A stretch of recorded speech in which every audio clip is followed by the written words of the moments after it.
Hey everyone, this is PrinceWatercress, and welcome to a brand new BBC Micro Let's Play. Let's see if I can find the game that I want to play. And there it is. Caveman Capers. Og the Caveman has just discovered a new form of transport. Kickstart the turtle. All day long he tries to train Kickstart to jump and run. However, the turtle isn't too keen and Og keeps falling flat on his face. Help Og ride Kickstart, avoiding the snakes, pterodactyls, holes, dinosaurs, toadstools, and any other prehistoric hazards.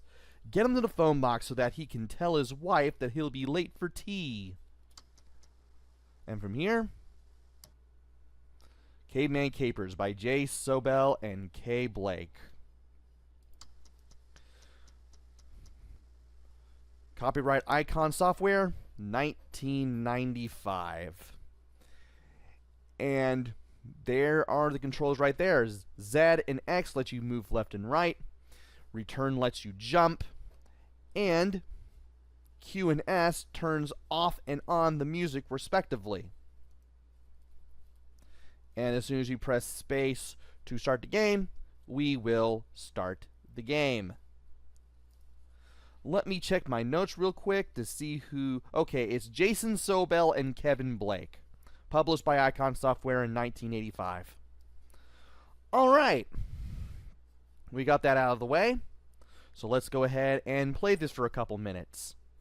I'm not sure if I'll complete the first loop, but I will try. And as you start this game, you'll need to be quick on your feet, or fingers as the case may be. You do not jump very high when you press return, so you want to be very careful. Also, you have 3 lives, and that's all you have to work with. You want to make sure that the snakes are up when you pass by them, so that way they don't hurt you. And in order to jump past these toadstools, you have to move towards them and then jump at the right time. Unfortunately, you may have 3 lives, but guess what? They're the only ones you get. You don't get any more after getting a certain amount of points.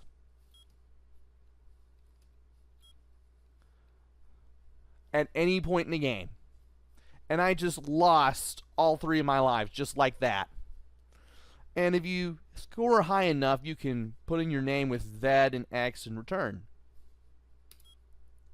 So you have your score at the left side of the heads-up display.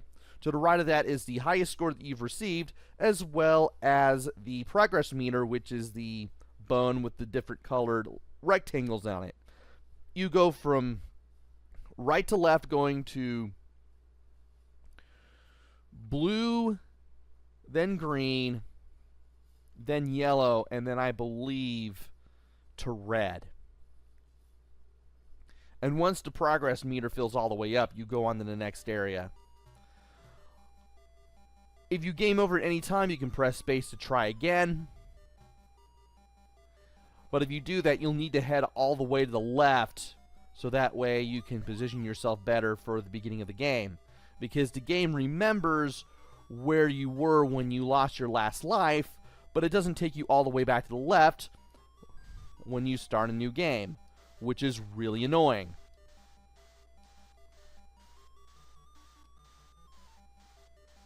As you can see,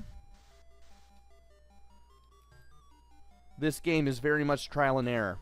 Also, that dinosaur to the right there, come on!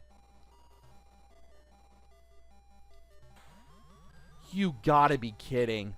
That dinosaur to the right over there, he sticks his head out, and if you jump into him, it counts as you getting hit and losing one of your lives, which is really, really annoying, especially near the end of the game. You do have flags on the lower left corner, which indicate how many stages you've been through, or screens rather, I guess. You have like, I believe you go through 10 before you end the first loop by getting to the through the phone box and calling Ogg's wife to tell her that he will be late. And yeah, you do have to go underneath the pterodactyl there just to get past it.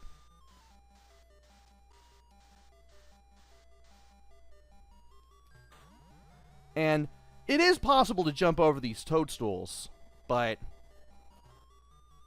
you have to jump at precisely the right point. And it's annoying. And these things, you have to use the same exact strategy. You need to have the same exact timing, or again, you won't be able to get past them. And then there's the frogs. You have to watch out for them. And I can't watch out for them, apparently.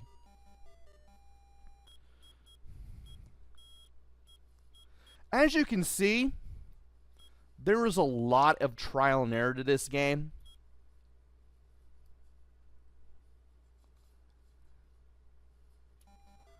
But the way the trial and error is, it gets pretty annoying pretty fast. Just because of the fast-paced nature of the game. And how you only have 3 lives to work with, and you don't have much in the way of a safety cushion in the form of point values that give you an extra life. Or lives. And I messed up on the snakes there. Excellent!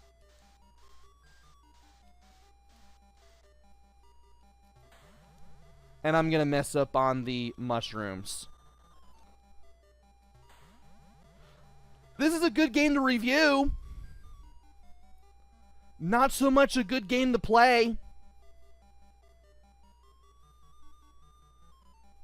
I like the music, though. To an extent. I mean, it gets annoying, but not too annoying. But eventually you may find yourself turning the music off. Just so you can concentrate better and not be driven up a wall by it.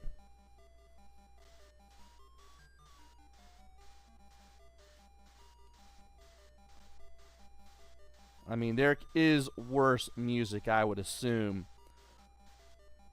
for BBC micro games, and I was a lot of my deaths are coming because I'm too close to the mushroom when I jump. That's what's going on. And even then,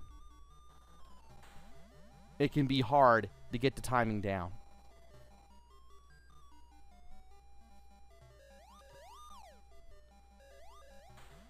And for the frogs, you may have to jump forward just to get past some of them.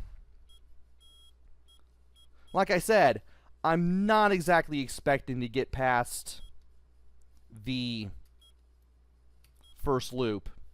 There is at least one video played by somebody, I forget who makes it past the first loop and shows off what's beyond the first appearance of the phone box. I'm pretty sure I'll stick it in the description of the video once this thing goes, or before this thing gets uploaded and everything. But yeah, don't expect me to get there. Just because of the aggravating nature of this game. Like, I don't mind trial and error, but you really don't have much to work with when it comes to getting past even the first loop of the game. Like, there are Atari 2600 games that are more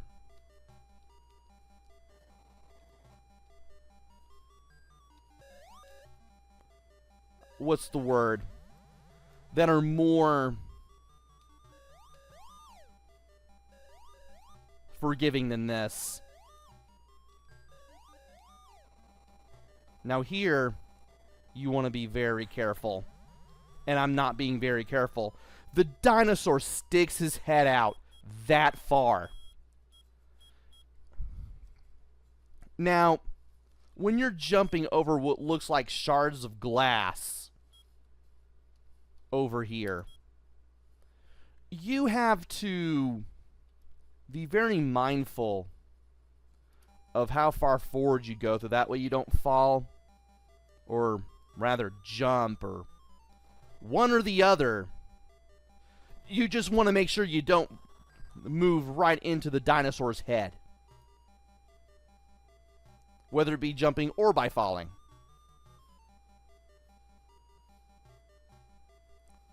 Because that would be embarrassing.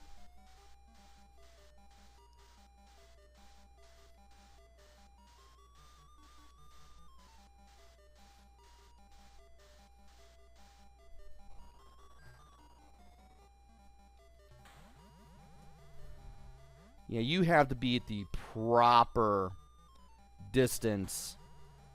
And even with enough practice, that can be a bit hard to gauge.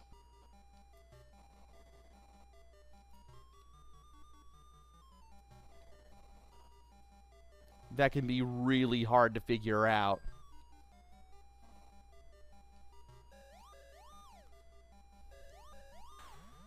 Yeah, you do have to jump over the frog.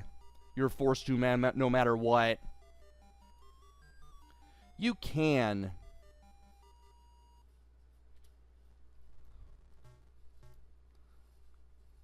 use the jumping forward to make it easier to get past some of the frogs if you have the timing down really well.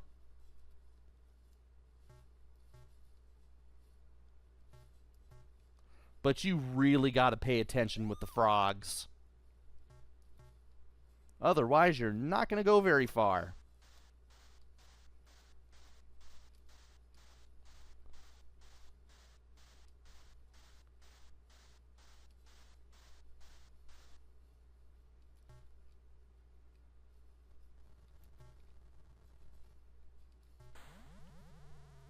Well, at least I can concentrate a little better with the sound off. There's that. And I thought I was going to be on the frog screen after that for some reason, and that completely threw me off. Sessions of this game do not last very long. I mean, they'll be done within a matter of minutes. And by a matter of minutes, I mean 1 or 2. 2 if you're lucky.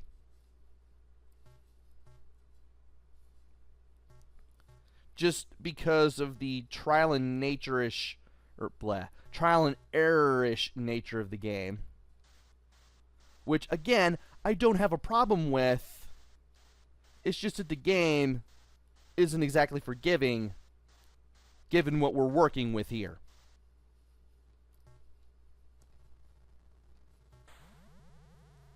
I mean, how do I know if I'm at the proper distance unless I run into this thing or not?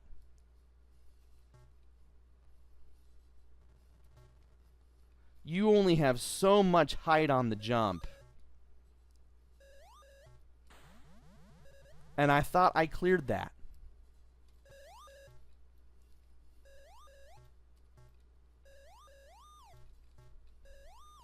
And now for these things. And I thought my... Well, that was weird. Well, the game has decided to error.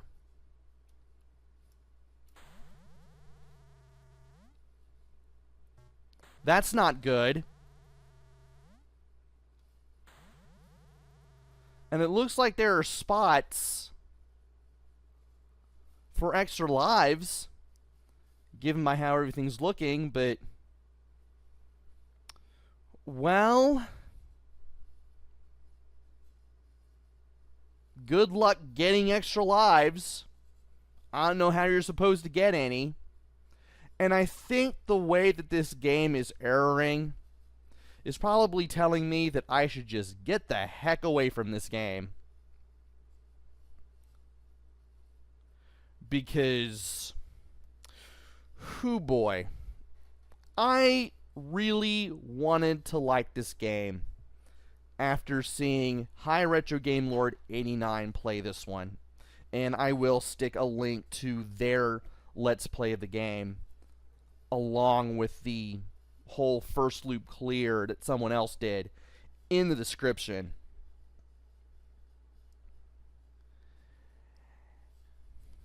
And I get the trial and error nature of this game. It does keep things interesting.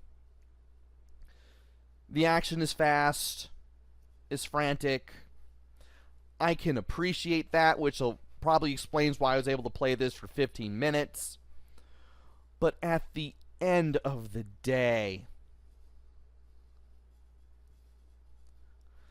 I wish the game was also a little more forgiving in terms of giving you extra lives after getting so many points.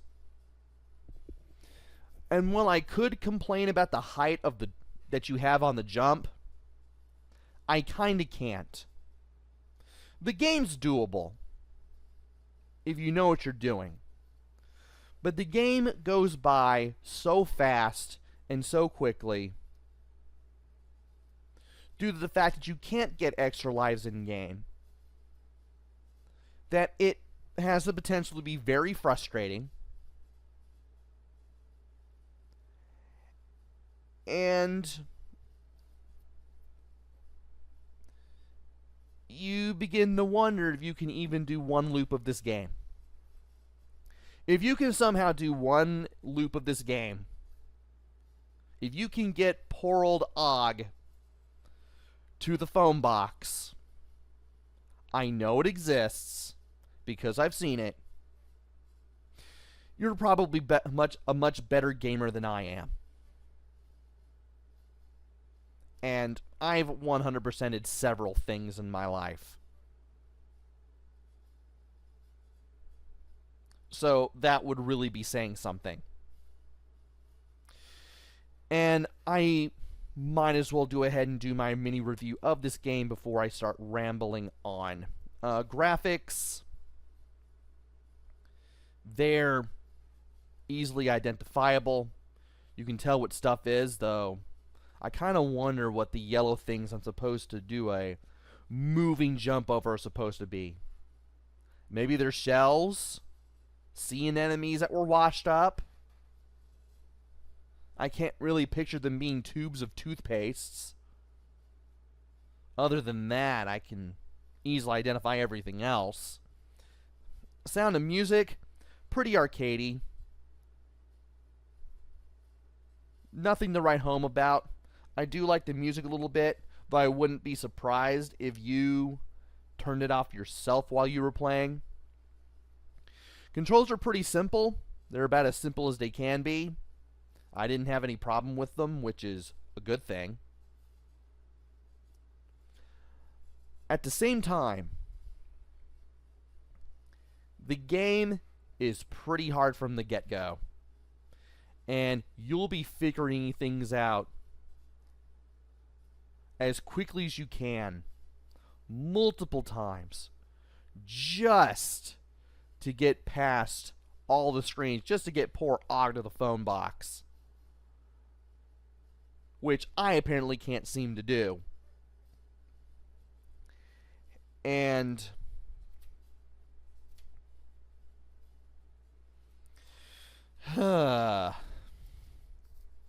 I've already mentioned my complaints about the game here, and I really don't want to mention them again. I'll say that much.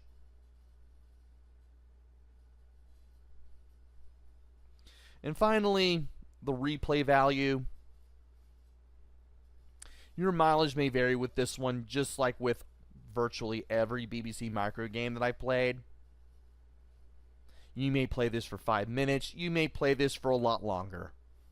It depends on how badly you want to get through this game and get as good as you can with it.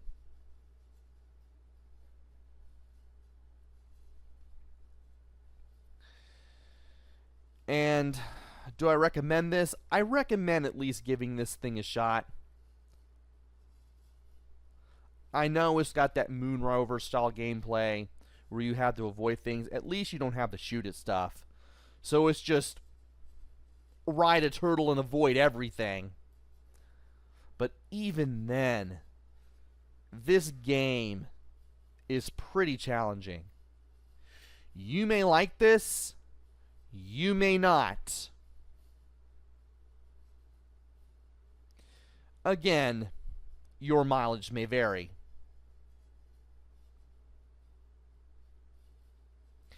And so, I might as well press the pause/break key just so you don't have to look at that slightly glitched out mess ever again.